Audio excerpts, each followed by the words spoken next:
در زہرا پر سائل آتا ہے، قرآن کی آیت اسی ترتیب میں ڈھل کر نازل ہوتی ہے۔ کیا بات، واہ واہ۔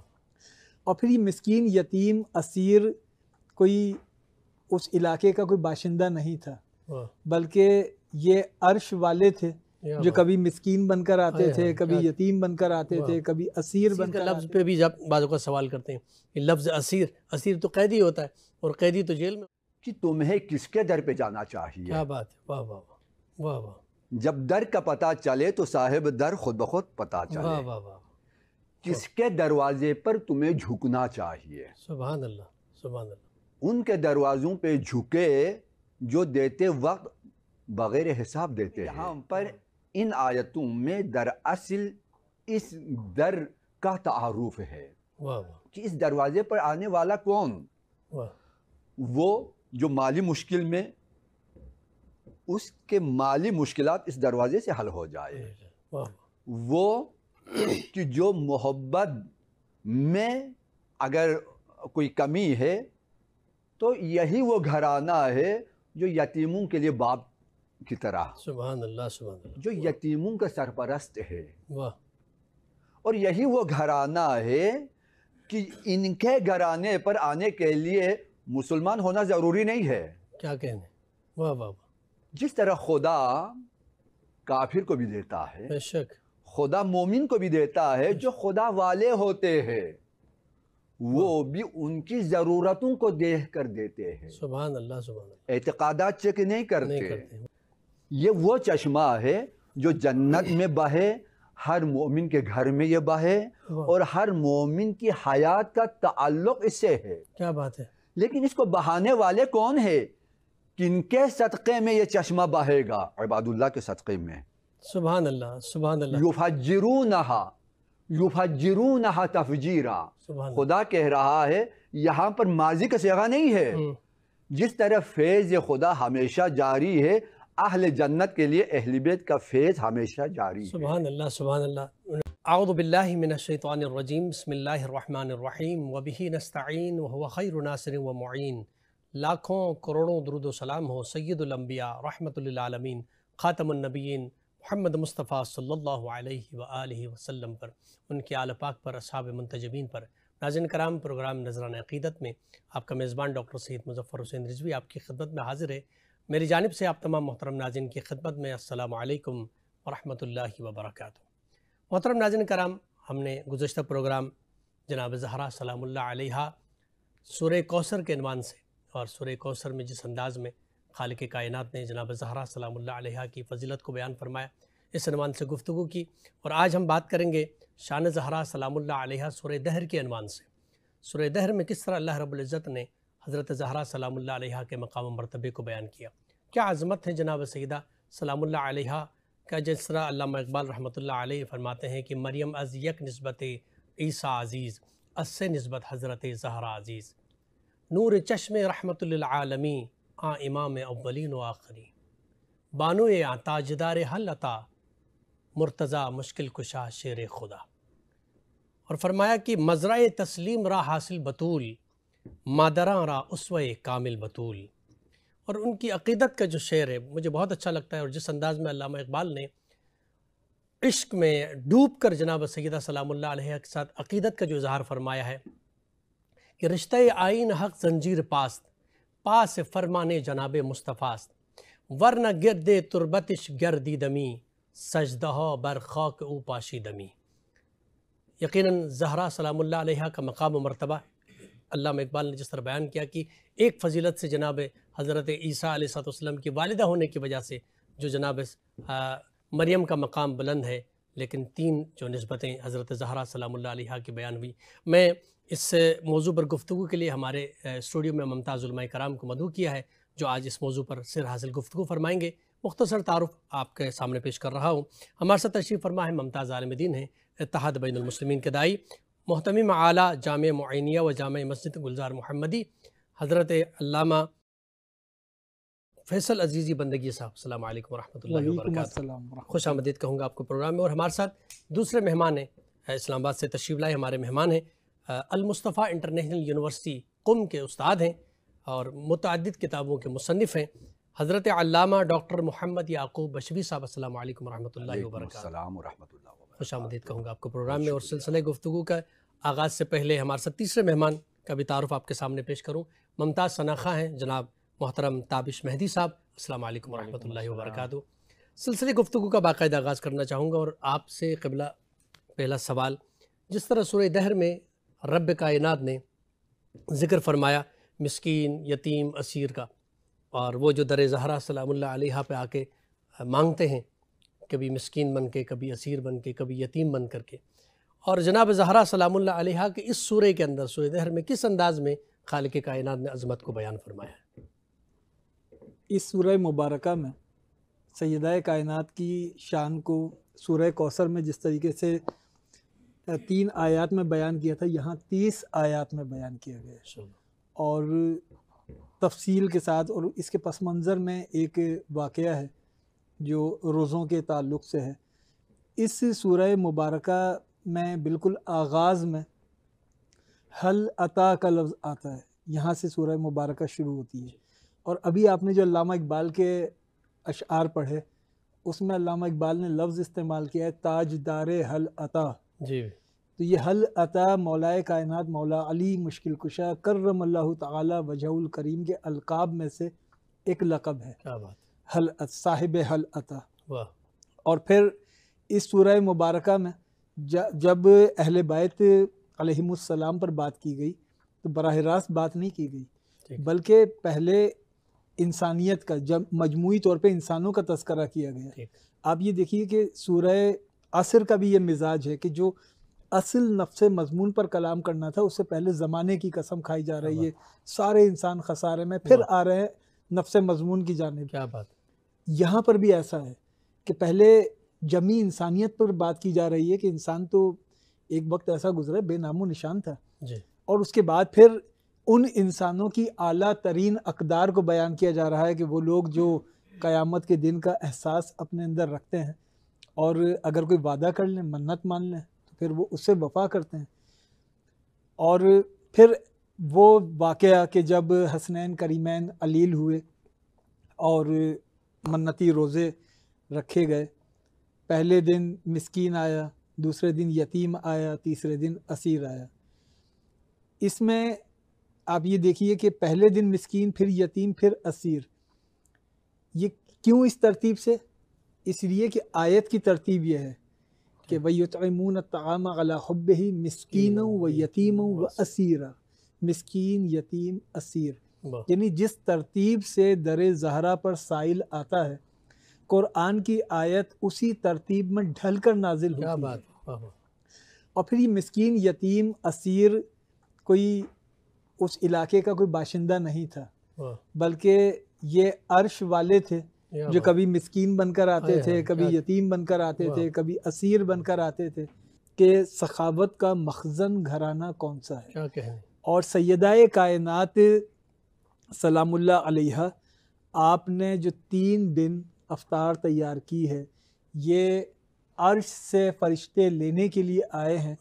یہ اس سے سیدہ کائنات کی اہمیت پتہ چلتی ہے کہ جس کے 3 دن کی ہاتھ تیار کردہ روٹیوں کے بدلے میں 30 آیتیں آئیں، اور 30 آیتوں میں ان کی شان بیان ہو رہی ہو۔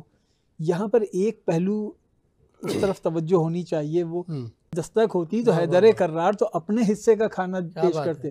سیدہ زہرا، وہ جو قرآن کہہ رہا ہے نا فَاسْتَبِقُوا الْخَيْرَاتِ، خیر میں آگے بڑھو، سیدہ کائنات کہتی ہیں کہ اے علی تنہا آپ کیوں، میں بھی آپ کے ساتھ اس کام میں شریک ہوں۔ حسن و حسین کہتے ہیں کہ ہم بھی اس میں شریک ہیں، فضہ کہتی ہیں میں بھی اس میں شریک ہوں۔ تو پیش قدمی مولا علی کی جانب سے ہوتی ہے، اور پھر سب اپنا کھانا ایثار کر دیتے۔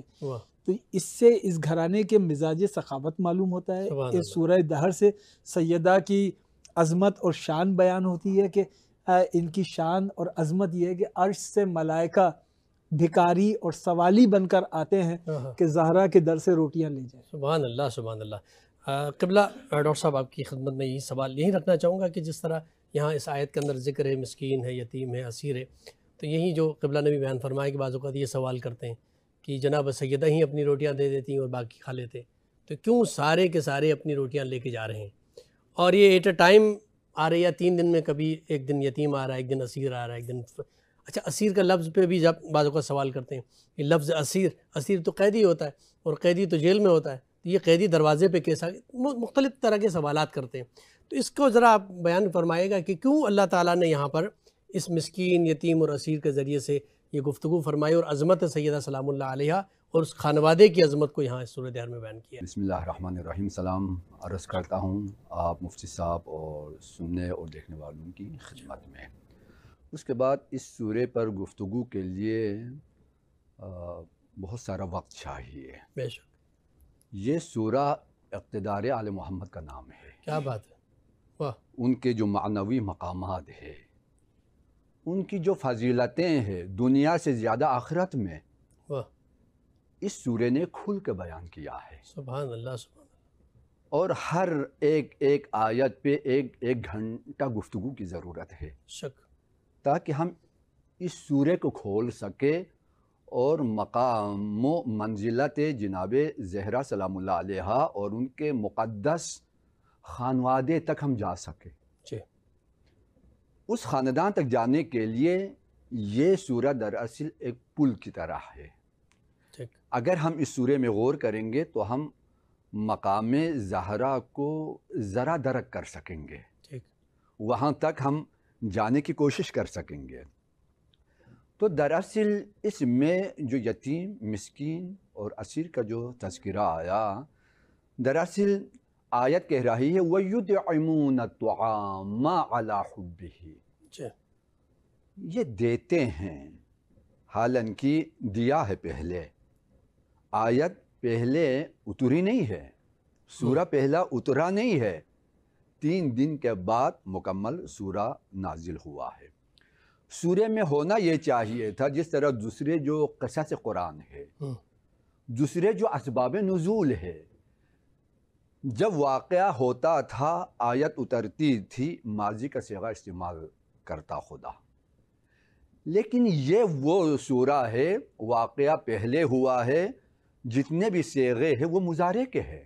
ٹھیک. یعنی واقعہ پہلا ہوا ہے، خدا اب کہہ رہا ہے کہ یہ ہو رہا ہے. ٹھیک. کھانا پہلے دیا ہے، خدا کہہ رہا ہے یہ دے رہے ہیں. دے رہے ہیں. واہ واہ. چونکہ دراصل یہاں پر خداوند عالم بشر کے لیے الہی رہنماؤں کے بارے میں بتا رہا ہے. کیا بات ہے، کہ تمہیں کس کے در پہ جانا چاہیے. کیا بات ہے. واہ واہ واہ واہ. جب در کا پتہ چلے تو صاحب در خود بخود پتہ چلے. واہ واہ واہ. کس کے دروازے پر تمہیں جھکنا چاہیے. سبحان اللہ، سبحان اللہ. ان کے دروازوں پہ جھکے جو دیتے وقت بغیر حساب دیتے ہیں. واہ واہ. وہ جب دیتے ہیں تو ان کی نگاہوں میں ثروت مند لوگ نہیں ہوتے، چونکہ وہ معاشرے کے ضعیف ترین طبقات کا بھی خیال رکھتے ہیں. بے شک. معاشرے میں سب سے زیادہ ضعیف جو طبقہ ہے وہ مسکین طبقہ ہے. شک. ایک فقیر ہے، ایک مسکین ہے. مسکین وہ طبقہ ہے جو اپنی روزی کما نہیں سکتا، یعنی معاشرے کا انتہائی غریب طبقہ، پس طبقہ ہے. اب پس طبقہ مسکین سے شروع ہے جو اپنا خرچہ اور اپنا بوجھ بھی اٹھا نہیں سکتا. تو پروردگار عالم نے اس طبقے سے شروع کیا. اس کے بعد یتیم کا طبقہ، یتیم وہ ہے کہ جس کا باپ نہ ہو، یعنی مالی اعتبار سے مشکل ممکن ہے ہو، ممکن ہے نہ ہو، لیکن عاطفی اعتبار سے مشکل ہے. ٹھیک. جی. مسکین مالی اعتبار سے مشکل، یتیم یہ محبت کا پیاسا ہے. اللہ واہ. اور اسیر یہ اعتقادی اعتبار سے یہ ضعیف ہے، اس کا اعتقاد خدا پر نہیں ہے. ٹھیک. کیوں؟ مدینہ ہے، شہر پیغمبر ہے. اسیر مسلمانوں کو نہیں کیا جاتا. کیا بات. اسیر ہمیشہ کافروں کو، وہ بھی آپ کے مقابلے میں تلوار اٹھائے تب. ٹھیک. لیکن یہاں پر یہ دراصل اس گھرانے کا تعارف ہے. اب یہاں پر ان آیتوں میں دراصل اس در کا تعارف ہے کہ اس دروازے پر آنے والا کون؟ وہ جو مالی مشکل میں اس کے مالی مشکلات اس دروازے سے حل ہو جائے، وہ کہ جو محبت میں اگر کوئی کمی ہے تو یہی وہ گھرانہ ہے جو یتیموں کے لیے باپ کی طرح، سبحان اللہ سبحان اللہ، جو یتیموں کا سرپرست ہے، واہ، اور یہی وہ گھرانہ ہے کہ ان کے گھرانے پر آنے کے لیے مسلمان ہونا ضروری نہیں ہے۔ کیا کہنے، واہ واہ، جس طرح خدا کافر کو بھی دیتا ہے، بے شک، خدا مومن کو بھی دیتا ہے، جو خدا والے ہوتے ہیں وہ بھی ان کی ضرورتوں کو دیکھ کر دیتے ہیں، سبحان اللہ سبحان اللہ، اعتقادات چیک نہیں نہیں کرتے۔ کرتے، واہ واہ واہ، تو ہمارے لیے دراصل اس گھرانے کی جو معنوی اور الہی حیثیت ہے، جی، دراصل وہ بتا رہا ہے خدا۔ سبحان اللہ سبحان اللہ، البتہ یہاں پر چونکہ قرآن کا ایک ظاہر ہے، ایک باطن ہے۔ بے شک، ظاہری معنی ابھی آپ کے سامنے بیان کیا، اگر ہم اس کے اگر باطنی معنی کی طرف اگر ہم جائیں تو یہ دروازہ ہے کہ جہاں سے رزق الہی ملے۔ سبحان اللہ۔ اچھا ناظرین کرام، یہاں پر مختصر سا بریک کا وقت ہوا چاہتا ہے، بریک کے بعد آپ کی خدمت میں حاضر ہوتے ہیں، ہمارے ساتھ رہیے۔ ناظرین کرام، ایک بار پھر پروگرام نذرانہ عقیدت میں آپ کا خیر مقدم ہے اور گفتگو جاری ہے جناب سیدہ سلام اللہ علیہا کے شان اقدس اور مقام، بالخصوص سورہ دہر کی روشنی میں کہ اللہ رب العزت نے سورہ کے اندر کس طرح شان زہرا سلام اللہ علیہا، ان کے خانوادے کی شان اقدس کو بیان کیا۔ بریک سے پہلے قبلہ نے بہت خوبصورت انداز میں بیان کیا کہ کس طرح اس در پہ بتایا جا رہا ہے کہ یہ وہی در ہے، جس طرح خدا کی بارگاہ میں لوگ حاضر ہوتے ہیں تو اللہ نہیں دیکھتا کہ کون میرے در پہ آیا، جو بھی مانگتا ہے اس کو دیتا ہے، وہ سب کو دے رہا ہے، جو اس کو مانتے ہیں ان کو بھی دے رہا ہے، جو اللہ کو نہیں ماننے والے ان کو بھی اللہ رزق دے رہا ہے۔ تو اس کے ماننے والے اور ان کے جو نمائندے ہیں وہ زمین پر بھی وہی کام کریں گے جو رب کائنات کر رہا ہے، تو وہ کوئی چیک نہیں کرتے ہیں کہ کون مسلمان آ رہا ہے یا غیر مسلم آ رہا ہے، جو بھی اس در پہ آئے گا سوالی بن کے تو ان کے سوال کو اور ان کی اس مصیبت ان مشکل کو آسان کرنے والا دروازہ ہے، یہ بتایا ہے قرآن مجید نے۔ قبلہ آپ کی خدمت میں یہ سوال رکھنا چاہوں گا کہ اس میں کیا پیغام ہے؟ اس آیت کے اندر جس طرح بیان فرمایا کہ مسکین، یتیم اور اسیر اس در پہ آتے ہیں، جس طرح قبلہ نے بیان فرمایا کہ ایک بڑا پیغام ہے، تو وہ پیغام کیا ہے ناظرین کی خدمت میں پیش کیجیے گا، سورہ دہر میں خاص کر اس آیت کے ذیل میں بھی اگر وہ پیغام ناظرین کی خدمت میں پیش کریں۔ بالکل، یہ مضمون قرآن حکیم میں کئی اور مقامات پر آیا ہے، جیسے سورہ ماعون کے اندر کہ ارأیت الذی یکذب بالدین فذلک الذی یدعو الیتیم ولا یحض علی طعام المسکین۔ پھر یہی مضمون سورہ فجر میں آیا ہے ٹھیک، کہ جہاں انسان کی ایک اندر کی کیفیت کا اظہار کیا گیا کہ ہم اس کو جب آزماتے ہیں تو اس کو جب دیتے ہیں نعمتیں تو یہ کہتا ہے کہ رب نے شکر کر دیا، ربی اکرمن، میرے رب نے مجھ پہ کرم کیا، عزت دی، اور جب اس کے رزق میں ذرا سی کمی کر دیں آزمانے کے لیے اس کو، فیقول ربی اہانن، تو پھر یہ کہتا ہے میرے رب نے میری قدر نہیں کی۔ اب یہاں سے انسانوں کو کس طریقے سے جھنجھوڑا جا رہا ہے، کلا بل لا تکرمون الیتیم ولا تحاضون علی طعام المسکین، تم یتیم کی تکریم نہیں کرتے، یتیم کا حق دینا تو دور کی بات ہے، تکریم نہیں کرتے یتیم کی، تم مساکین کو کھانا کھلانے کی رغبت تمہارے اندر نہیں پائی جاتی۔ وہ جو تلقین آ رہی ہے سورہ ماعون میں، سورہ فجر میں، اس کا یہاں پر عملی اظہاریہ پیش کیا جا رہا ہے کہ ایسا بھی ایک گھر ہے، وہاں پر مسکین آتا ہے، وہاں پر یتیم آتا ہے، وہاں پر اسیر آتا ہے، وہ خود بھوکے رہ لیتے ہیں لیکن ان کی ضروریات پوری کر دیتے ہیں۔ تو یہاں پر یہ ایک بتایا جا رہا ہے کہ ایک جانب مساکین، یتامہ، غربا، ان کے حقوق، ان کے خیال رکھنے کی بات، اور پھر اہل بیت علیہم السلام کو بطور مثال پیش کیا جا رہا ہے کہ یہ وہ گھرانہ ہے کہ جہاں سے ان کی امداد ان کو پہنچتی ہے، اور صرف یہ امداد مسکین، یتیم، اسیر تک نہیں، بلکہ کوئی آدمی مشکل کی کوئی بھی قسم لے کر آ جائے، دربار اہل بیت سے اس کی عقدہ کشائی ہوتی ہے۔ سبحان اللہ۔ اچھا، اس میں ایک اور آیت میں جو بیان کیا ہے، جو آج کے عصر حاضر میں جو تمام لوگوں کے لیے جو کسی کی مدد کرتے ہیں ان کے لیے لا نرید منکم جزاء ولا شکورا، یہ جو منزل ہے بڑا پیغام نہیں اس میں ہمارے عصر حاضر میں جس طرح انما نطعمکم لوجہ اللہ، ہم نے تمہیں اس لیے نہیں کھلایا کہ لوگ ہماری ستائش کریں، لوجہ اللہ، ہم نے اللہ کی رضا کے لیے، اللہ کے چہرے کی خاطر تمہارے ساتھ یہ حسن سلوک کیا، ہمیں اس کی جزا تم سے مطلوب نہیں ہے، اس کی شکر گزاری ہمیں تم سے نہیں چاہیے، ہم نے یہ اللہ کے لیے کیا ہے۔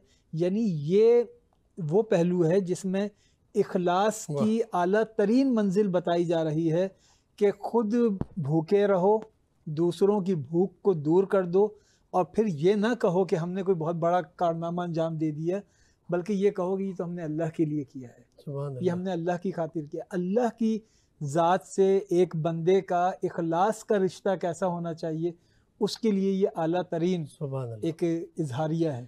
سبحان اللہ۔ قبلہ، قرآن مجید میں بہت سارے مقامات ہیں، جب آپ سورہ رحمان کی تلاوت فرمائیں گے تو وہاں پر اللہ تعالیٰ نے نعمات کا ذکر کیا، خاص کر جنت کی نعمتوں کا۔ تو جنت کی نعمتوں کا ذکر ہم نے سورہ رحمان میں اور متعدد مقامات پر دیکھا، لیکن اس سورہ کے اندر جنت کی نعمتوں کا بے تحاشا ذکر ہے، سونا چاندی اور نہ جانے کس کس کا ذکر ہے، وہ گلاس کا ذکر ہے، وہ وہاں کے مشروبات کا ذکر ہے، جنت کے ساری نعمتوں کا ذکر ہے۔ لیکن سب سے بڑی نعمت جو سب کو معلوم ہے، ہر مسلمان کہتا ہے کہ اگر کسی سے پوچھے جنت میں سب سے بڑی نعمت تو حور و غلمان کی، حور کی بات ہوتی ہے، لیکن یہ واحد سورہ ہے سورہ دہر جس میں ساری نعمتوں کا تو تذکرہ فرمایا اللہ تعالیٰ نے، لیکن اس میں حور و غلمان کا تذکرہ نہیں۔ کیا وجہ ہے اس میں؟ جنت کے ساری نعمتوں کا ذکر ہے تو اس میں اس سورہ کے اندر یہ ذکر کیوں نہیں ہوا؟ حور العین ایک جنت کی نعمتوں میں سے ایک اہم ترین نعمت ہے کہ مختلف آیتوں میں، مختلف صورتوں میں پروردگار عالم نے اس موضوع پہ کافی آیتیں نازل کی ہے، اور حور العین اس سورہ میں نہیں ہے۔ تو ایک روایت شیعہ تفاسیر میں ہے، اور یہاں پر اس سے پہلے میں جناب آلوسی، سید محمود آلوسی اہل سنت کے بہت بڑے مفسر ہے اور صاحب نظر ہے، اور ان کی تفسیر میں بہت ساری گنجائش ہے اور بہت ساری جدید گفتگو بھی ہے۔ ٹھیک ہے۔ سورہ مبارکہ دہر کی تفسیر کرتے کرتے جب وہ اس مقام پر آتے ہیں کہ نعمتوں کا تذکرہ ہے، غلمان کا تذکرہ ہے، لیکن حور العین کا تذکرہ نہیں ہے، تو یہاں پر ایک متفاوت بیان وہ وہاں پر بیان کرتے ہیں، کہتے ہیں کہ دراصل یہ سورہ کس کے حق میں نازل ہوا؟ یہ دراصل سورہ جناب سیدہ سلام اللہ علیہا کی شان میں۔ کیا بات! 3 دن کی روٹیاں، اس کے بدلے میں مکمل 30 آیتیں ہیں۔ سبحان اللہ۔ تو دراصل اس سورہ کا جو محور ہے، مرکز ہے، وہ جناب سیدہ سلام اللہ علیہا۔ سبحان اللہ، سبحان اللہ۔ جب مرکز و محور ذات جناب فاطمہ زہرا سلام اللہ علیہا ہے، اور پروردگار عالم ان کے لیے جنت کی نعمتوں کو بیان فرما رہا ہے، تو وہ تو حوروں کے بھی سردار ہے، وہ تو دنیا اور آخرت کی تمام عورتیں، تمام کے تمام، ان سب کی سرداری جناب زہرا سلام اللہ علیہا کے لیے ہے۔ تو پروردگار عالم نے اس بی بی کی عظمت اور ان کی شان کے پیش نظر حور العین کا تذکرہ نہیں کیا۔ کیا بات! جس سورہ میں زہرا کا تذکرہ آئے، حور العین کا کیا کام؟ یہ اتنا بڑا مقام ہے، یہ اتنا بڑا وجود ہے، تاکہ ان کے مزاج پر کوئی آنچ نہ آنے پائے۔ تو اس وجہ سے پروردگار نے حور العین کا تذکرہ نہیں کیا۔ اور یہی روایت البتہ شیعہ تفسیروں میں ایک روایت ہے جو امام موسیٰ کاظم علیہ السلام سے یہ روایت ہے کہ جب پوچھا گیا کہ سورہ دہر میں حور العین کا کیوں تذکرہ نہیں ہوا، تو کہا چونکہ یہ سورہ فضیلت جناب زہرا سلام اللہ علیہا ہے، اس وجہ سے ان کے احترام میں خدا نے حور العین کا تذکرہ نہیں کیا۔ یعنی خدا کو جناب سیدہ سلام اللہ علیہا کا اتنا خیال ہے، سبحان اللہ، خدا کے نزدیک کس قدر جناب سیدہ سلام اللہ علیہ کا مقام ہے، مرتبہ ہے۔ بے شک بے شک۔ میں قبل آپ کی خدمت میں یہ سوال رکھنا چاہوں گا کہ جس طرح اس میں قرآن مجید کے اندر، اس سورے کے اندر خاص کر جنت کی شراب کا بھی تذکرہ ہے، شراباً طہورا، اور نہ جانے کس کس انداز میں مختلف شرابوں کا بھی تذکرہ ہے، ان کے ٹیسٹ کا بھی ذکر کیا ہے اللہ تعالیٰ نے۔ تو یہ ساری نعمتوں کا ذکر کیا، اور اس کا منبع و مرکز، نعمتوں کے سربراہ اور مرکز جو ہے جناب زہرا سلام اللہ علیہ کی ذات اقدس سے۔ اس میں چونکہ اور بھی اہل بیت اطہار پنجتن پاک اس میں شامل ہیں، کہ جس میں روزہ رکھنے والوں میں صرف جناب سیدہ نہیں ہیں بلکہ علی مرتضیٰ بھی ہیں، حسن حسین بھی ہیں، جناب فضہ کا بھی ذکر اس میں ہے کہ وہ بھی ماشاءاللہ اس عبادت میں اور اس روزہ رکھنے میں وہ بھی شامل تھی۔ تو اہل بیت کا خلاصتاً اگر تذکرہ اس سورہ دہر کے انداز میں اگر آپ پیش کریں تو کس انداز میں کریں؟ اس میں اہل بیت کا تذکرہ، اور اس میں جو مرکزیت ہے وہ ذات زہرا کی ہے، جی، کہ اس میں مجموعی فضائل تو اہل بیت کے ہیں، لیکن جو اس میں مرکزی حیثیت ہے وہ سیدہ کائنات کی ہے۔ اور سیدہ کائنات کا یہ جو عمل ہے، اس عمل کے نتیجے میں جو جنت کا حسن و جمال، یہ سب بیان کرنے کے بعد پھر آپ یہ دیکھیے کہ یہ سب کچھ دینے کے بعد پھر کہا جا رہا ہے کہ ہم تمہاری اس سعی پر تمہارے مشکور ہیں۔ واہ، یعنی یہ ساری جنت، انعامات، ساری نعمتیں دینے کے بعد اگر تمہارے اس عمل کا بدلہ ہو گیا ہوتا تو پھر آگے شکریہ ادا کرنے کی ضرورت نہیں تھی۔ کیا بات ہے، کیا بات۔ اس کے بعد جو شکریہ ادا ہو رہا ہے وہ یہ بتایا جا رہا ہے کہ یہ ساری جنت اپنی تمام تر نعمتوں کے بعد بھی آپ کے اس عمل کے مقابلے میں کم ہے۔ سبحان اللہ، سبحان اللہ۔ قبلہ، اس میں ابرار کا لفظ استعمال ہوا ہے، یہ ابرار سے کیا مراد ہے یہاں پر؟ یہاں پر بہت خوبصورت سوال ہے کہ شیعہ سنی مفسرین نے کہا کہ یہ ابرار، یہ اہل بیت اطہار ہے، ٹھیک، لیکن مجھے اختلاف ہے۔ ٹھیک، ہماری خوش قسمتی ہے، مفتی صاحب بھی تشریف فرما ہے، یہ بھی ہماری بات کی تائید فرمائیں گے۔ آیت کہہ رہی ہے ان الابرار یشربون من کأس کان مزاجها کافورا۔ جی، ابرار کے مقام کو بیان کر رہا ہے۔ جی، ابرار کا مقام کیا ہے؟ یشربون من کأس، یہ پیالے سے پئیں گے، اللہ، کان مزاجها کافورا، کہ جس میں کافور ایک چشمہ ہے، اس میں سے کچھ قطرات اس میں خدا نے ملایا ہے۔ تو جو پیالے سے پیے اس کا مرتبہ کم ہے،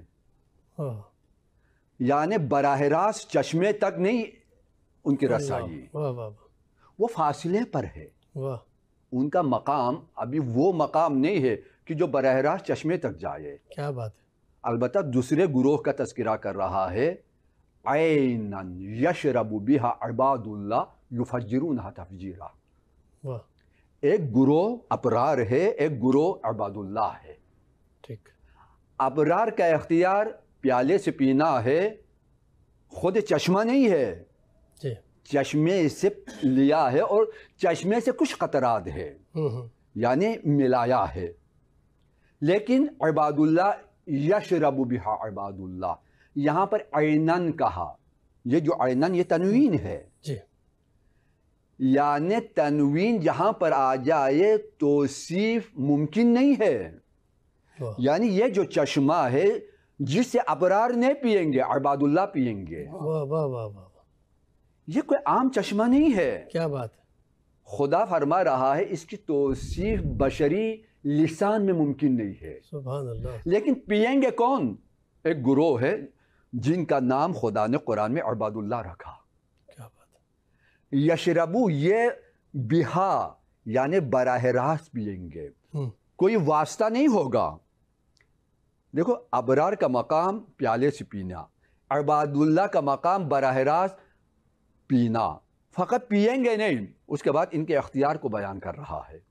ان کا مقام ابرار کی طرح نہیں ہے جن کا اختیار محدود ہو، جو فقط پیالے سے پیے، بلکہ یہ خود چشمے سے پئیں گے، یفجرونہا تفجیرا۔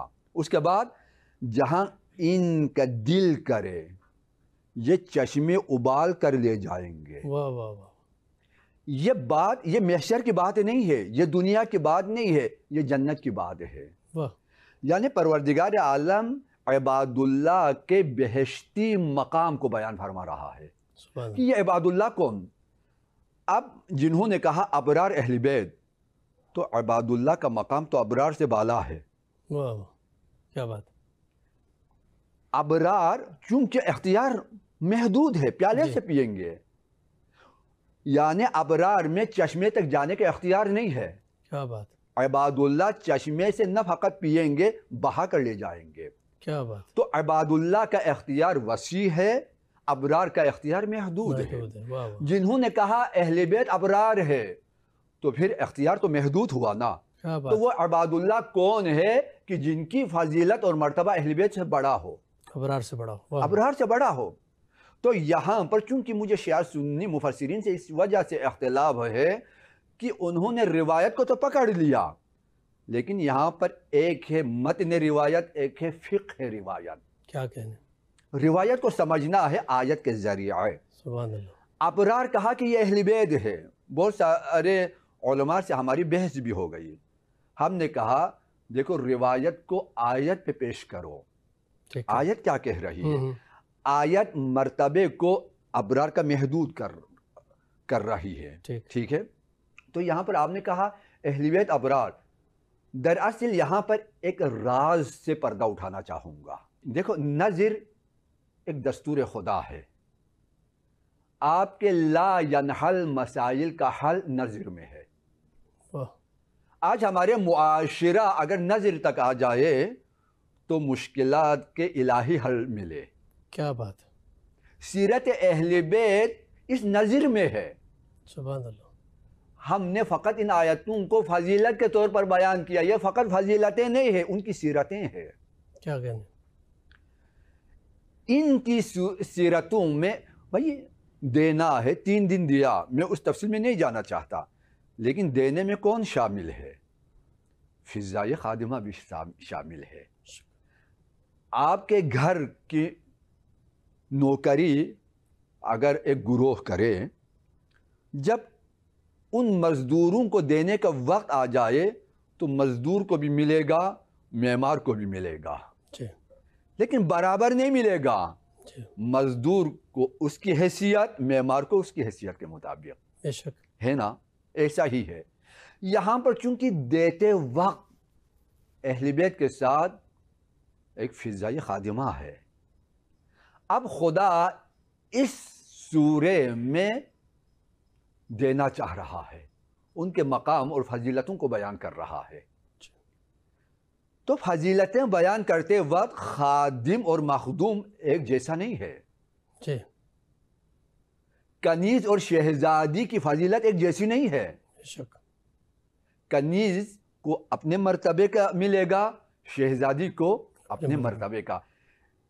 اس سورے میں شہزادی کا بھی تذکرہ ہے، کنیز کا بھی تذکرہ ہے، چونکہ دیا دونوں نے ہے۔ جب چونکہ یہاں پر ان کے اجر کی جب گفتگو ہو رہی ہے تو پروردگار عالم نے اگر فضا کو نہ دے، یہ بھی عدل الہی کے خلاف ہے، چونکہ اس کی بھی تو اس نے بھی تو زحمتیں کی ہیں نا۔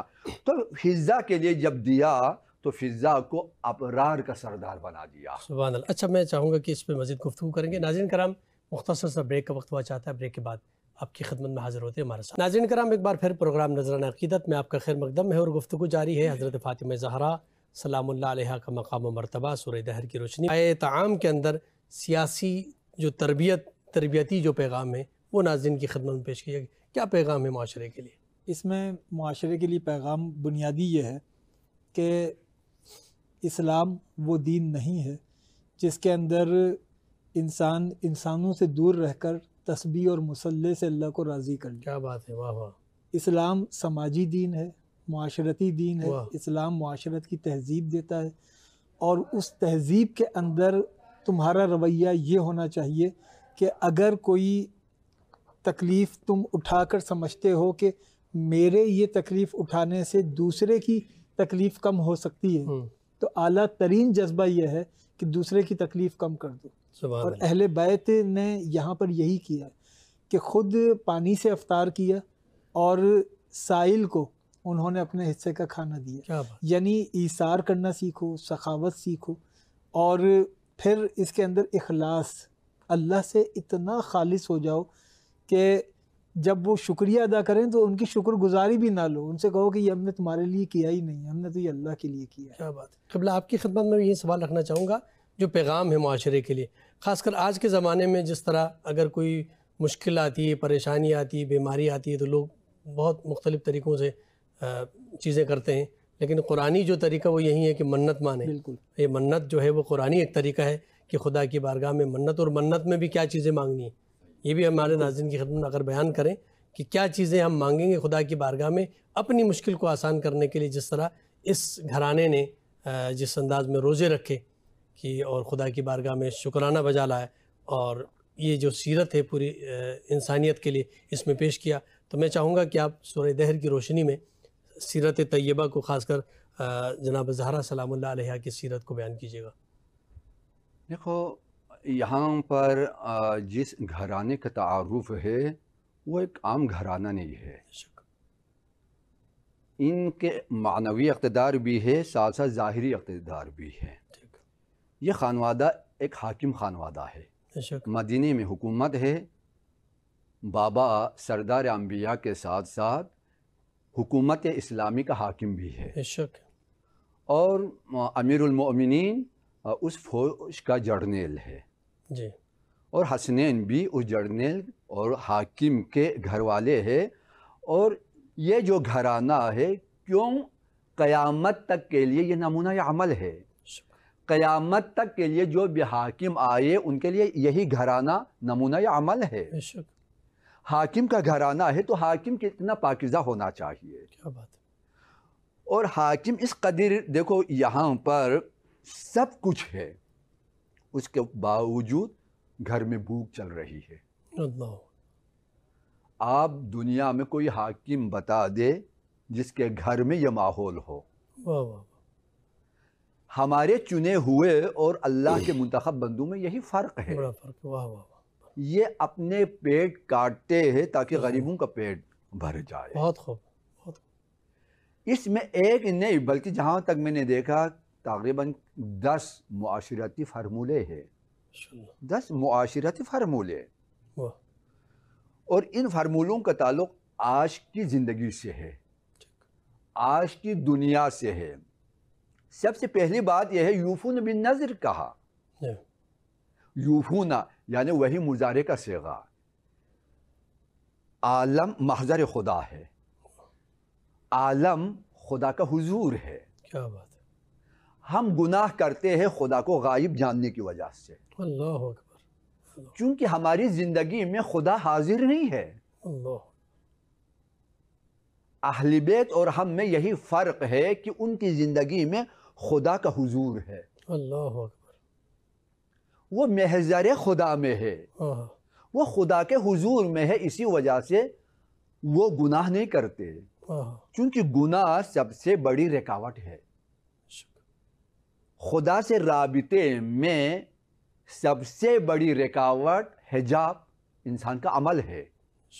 اگر یہ عمل رضا یہ خدا کے مطابق نہ ہو تو سب سے بڑا حجاب ہے. اسی وجہ سے کہا یوفون بالنذر. یہ فقط یعنی نذر کا مطلب کیا؟ نذر ایک عہد ہے جو خدا سے بندہ باندھتا ہے. کیا بات. یعنی نذر کی طاقت یہ ہے کہ یہ آپ کو خدا سے جدا ہونے نہ دے.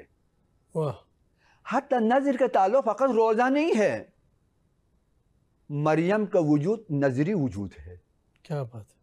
جب وجود نظری ہو جائے تو اس وجود سے ایسا جیسے فرزند خدا عطا کرے. سبحان اللہ. یعنی نذر کی جو معنوی طاقت اور اثر ہے سبحان اللہ وہ جناب عیسیٰ کا وجود ہے، جناب مریم کا وجود ہے. جناب مریم کا وجود نظری ہے، ایسا اس نظری وجود کا اثر ہے. اور اہل بیت کی سیرت میں نذر فقط ایک دن کے لیے نہیں ہے، پوری زندگی خدا سے عہد و پیمان میں ہے. کیا بات ہے. اسی وجہ سے کہا یوفون یعنی وفا کرتے رہتے ہیں. بے وفائی نہیں ہے. بے وفائی کا کیا مطلب؟ رخ موڑنا، جو وعدہ کیا ہے اس کو توڑنا. اگر اسلامی دنیا میں رہتے ہو، اگر مسلمانیت کا اگر دعویٰ ہے تو وعدہ وفائی کرو. اگر اہل بیت کے ماننے والے اگر ہم ہیں تو ان کی سیرت وفاداری ہے. بے شک ہے، بے شک. میں چاہوں گا کہ قبلہ بھی اسی حوالے سے جیسے بہترین بات کی کہ یوفون بالنذر میں جو وفاداری ہے، جو عہد اگر آپ خدا سے کرتے ہیں، یہ بڑا پیغام ہے ہمارے ناظرین کے لیے کہ آپ جب بھی خدا سے کوئی وعدہ کرتے ہیں تو اس کو پورا کرنا ہو. تو آپ دیکھیں سیرت طیبہ میں، سیرت زہرا سلام اللہ علیہ، سیرت اہل بیت میں، تو یہ بھی ایک بڑا پیغام اس سورہ کے اندر ہے جو ہم اگر ناظرین کی خدمت میں پیش کریں کہ آج کے زمانے میں ہم بڑے وعدے کرتے ہیں، جب خوشی ہوتی ہے تو ہم بہت ساری باتیں کرتے ہیں، اس کے بعد بھول جاتے ہیں سب کچھ. بالکل. اس میں جو یہ کہا جا رہا ہے نا یوفون بالنذر، اپنی نظر سے وفا کرو. اور یہ وفاداری یہی تو سارا دین کی بنیاد ہے. اگر بندہ اللہ سے وفادار ہے، اللہ سے اپنے عہد و پیمان میں وفادار ہے تو وہی اللہ کا پسندیدہ بندہ ہے. اور پھر یہاں پہ اللہ سے وفاداری اس طریقے سے کہ اللہ سے اگر اپنے کسی کام کے لیے اللہ سے ہم نے کوئی وعدہ کر لیا، ہم اس اپنے عہد سے وفاداری کریں گے. یہاں پر یہ بتایا جا رہا ہے کہ ایسا نہیں کہ تم نے عہد سے وفاداری کر لی تو اب اس کا اجر و ثواب آخرت میں ملے گا. نہیں، ہم دنیا میں تمہیں بتائیں گے کہ پھر اس کی شان کیا ہے، پھر اس کی عظمت کیا ہے. پھر یہ 30 آیتوں میں ان انعامات کا تذکرہ ہے، جنت کا پورا منظرنامہ سامنے رکھا جا رہا ہے. یعنی ایک جانب ترغیب بھی ہے اور دوسری جانب اس ترغیب پر عمل کا نتیجہ بھی بیان کیا جا رہا ہے. سبحان اللہ. بس میں آخر میں قبلہ سے گزارش کروں گا کہ جو آپ نے عباد اللہ کا تذکرہ فرمایا تھا، اگر یہ اس کو مختصراً، وقت بہت کم ہے، کہ عباد اللہ کو تھوڑا سا پیش کیجیے گا. جی دیکھو، قرآن میں اہل بیت کے 2 نام ہے. ایک نام ہر معصوم کے لیے ایک الگ نام ہے. جناب زہرا سلام اللہ علیہ کا ایک قرآنی نام الکوثر ہے. اسی طرح ان کا ایک نام مشکات ہے، ایک اور نام زجاجہ ہے، ایک اور نام کوکب دری ہے. سبحان اللہ. لیکن بعض نام مشترک ہے جس میں 14 کے 14 شامل ہے. ان میں سے ایک نام اہل البیت ہے. آیہ تطہیر، آیہ تطہیر میں گفتگو کرنے کے لیے مجھے تو 5 گھنٹے چاہیے، لیکن آیہ تطہیر میں اہل بیت کا مشترک نام ہے اہل البیت. اسی طرح دوسرا جو مشترک نام ہے 14 کے لیے وہ امت مسلمہ ہے ابراہیم کی دعا میں. جی. اور تیسرا مشترک نام عباد اللہ ہے. کیا بات ہے. عباد اللہ کی خصوصیت یہ ہے کہ خدا عباد اللہ کی قدرت بتا رہا ہے. عباد اللہ کی قدرت فقط دنیا میں نہیں ہے، آخرت میں بھی اتنا اختیار ہے کہ جو چشمہ حیات ہے وہ اپنی مرضی سے ابھالتے ہیں اور بہاتے ہیں. واہ واہ. جس چشمے سے جنت میں رہنے والوں کی زندگی ہے. کیا بات ہے.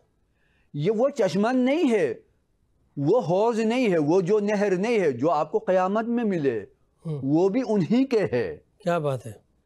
یہ وہ چشمہ ہے جو جنت میں بہے، ہر مومن کے گھر میں یہ بہے، اور ہر مومن کی حیات کا تعلق اس سے ہے. کیا بات ہے.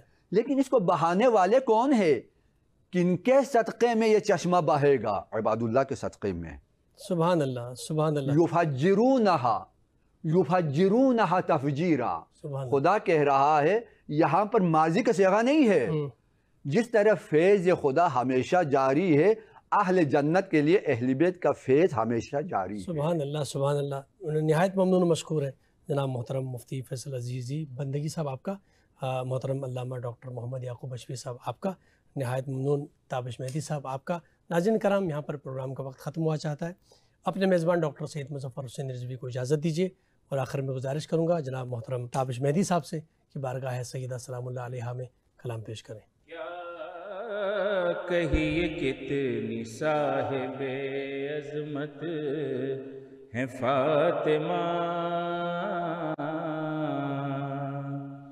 کیا کہیے کتنی صاحب عظمت ہے فاطمہ، قرآن مصطفیٰ ہے تلاوت ہے فاطمہ، کیا کہیے کتنی صاحب، ان کے ہی گھر میں ان پہ ہو آیات کا نزول، ان کے ہی گھر میں ان پہ ہو آیات کا نزول، اللہ کتنی صاحب عزت ہے فاطمہ، کیا کہیے کتنی صاحب، ان کی رضا غلاف حرم سے بھی کم نہیں، ان کی رضا غلاف حرم سے بھی کم نہیں، یعنی خدا کے گھر کی بھی زینت ہے فاطمہ، کیا کہیے کتنی صاحب، جلوہ فگن ہے منبر تقویٰ پہ مرتضیٰ، جلوہ فگن ہے منبر